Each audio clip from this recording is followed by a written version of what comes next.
Hi, we're back in the shop, Canadian Wood Craftsman.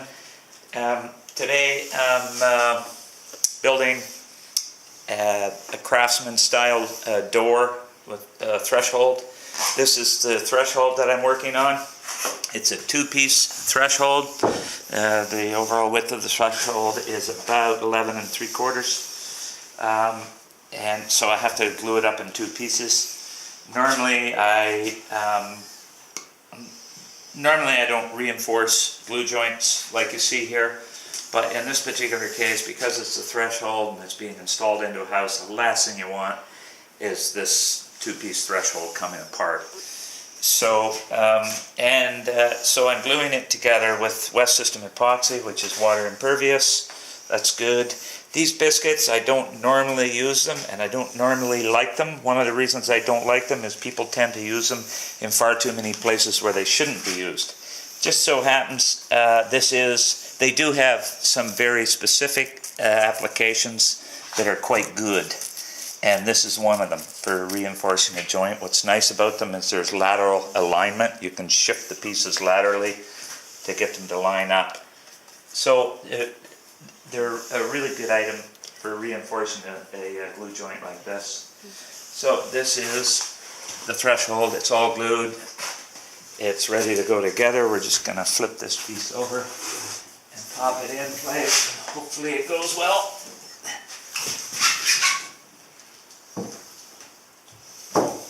Yep, just like that.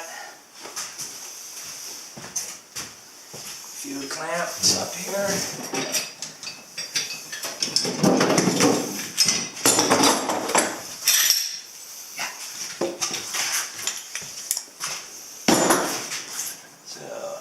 Face side. This is the face side to this.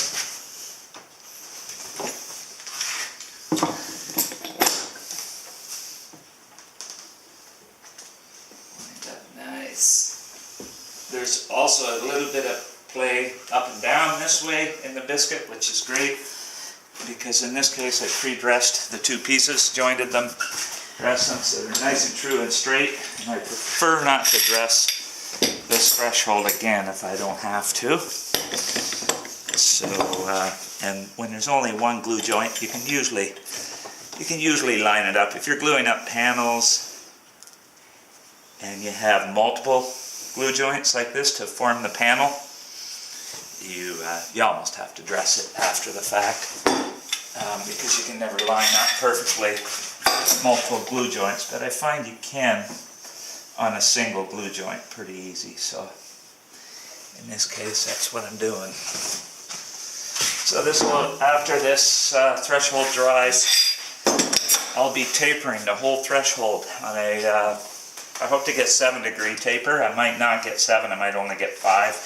Depends on the thickness as to how much you get.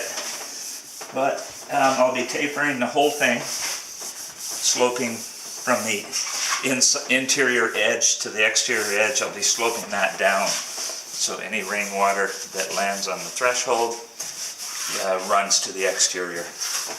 That's the idea of that. I got a few clamps on here and it looks good and flush. So I'll put a few more on the back side just to balance the pressure up, and we'll call that a day. This is the first video of making a craftsman style door with side lights and a complete door jamb and wooden threshold out of quarter sawn white oak. Well, this is flat sawn, but the door and the side lights are quarter sawn. The door jamb is all flat sawn. Okay, so that's it for now. Check back. There'll be a series of videos on this production, and you can check back and watch them all and see the whole door being made. Thanks. Bye.